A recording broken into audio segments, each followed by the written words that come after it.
The Anatolian Seljuk state, a civilization carved in stone. The year is 1071. Among the clouds of dust rising over the plains of Manzikert, cries of victory echoed. Alp Arslan had inflicted a great defeat upon the Byzantine army and had opened the gates of Anatolia wide for the Turks. This was not merely the end of a battle, it was the herald of a new homeland. Kutalmisholu Süleyman Shah, the founder of a new homeland, appears. After the victory of Manzikert, many Turkish tribes turned westward. These tribes spread across every corner of Anatolia, some to the shores of the Black Sea, some to the mountains of the Aegean, some to the foothills of the Taurus. At the head of this migration stood a man from the Seljuk dynasty, Kutalmisholu Süleyman Shah. In 1075, he conquered Iznik and founded the Anatolian Seljuk state. Iznik became the new capital, and from that day onward, Anatolia began to be called Turkey. Süleyman Shah quickly established his authority, capturing Byzantine cities and extending his rule from the Aegean in the west to Konya in the east. But fate did not grant him a long reign. In 1086, during the Aleppo campaign, he lost his life. Yet the foundations had been laid. The Turks had now made Anatolia their homeland. Kılıç Arslan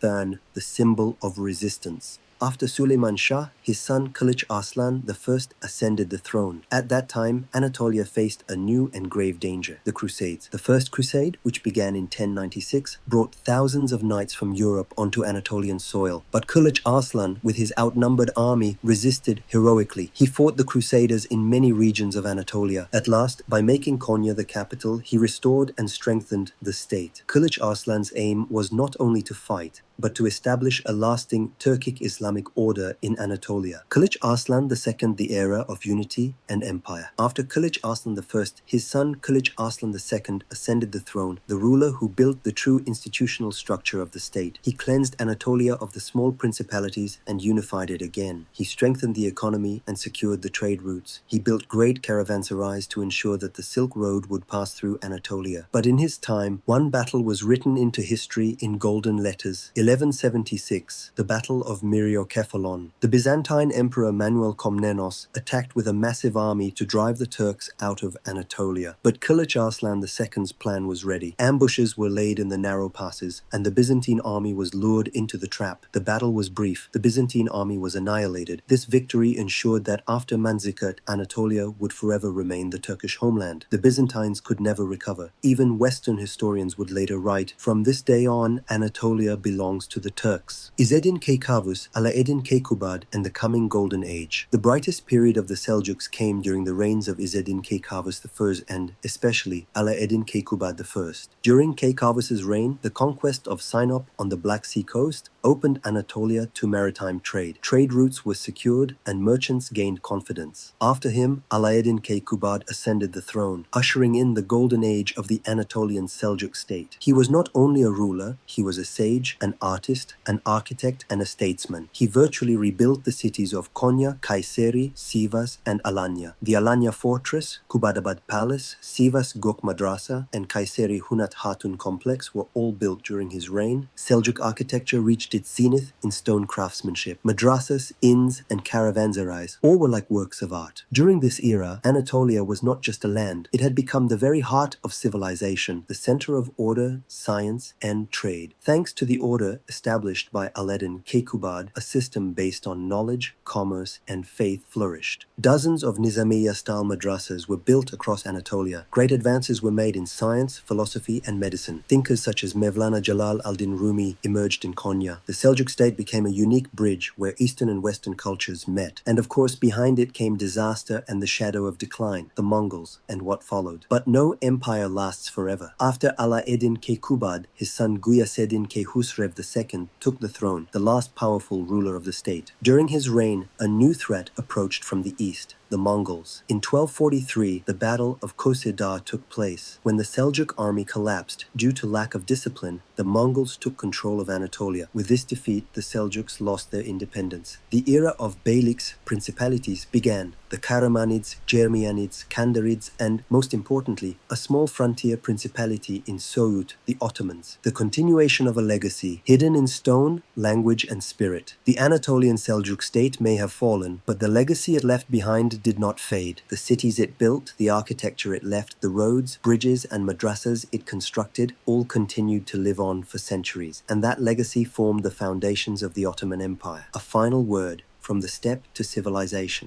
The Anatolian Seljuks carried the wind of the steppe into the stone walls of cities and the hoofprints of their horses into the domes of madrasas. They were a nation that founded a homeland with the sword and built a civilization with the pen. They founded not merely an empire, but a homeland. They nurtured not just a state, but a civilization. In our next video, we will see the development of the Ottoman Empire, from its foundation to the reign of Mehmed II, Fatih Sultan. Don't forget to subscribe to the channel, turn on notifications, and stop treating others any differently than how you believe you deserve to be treated. Trying to get some RPGs.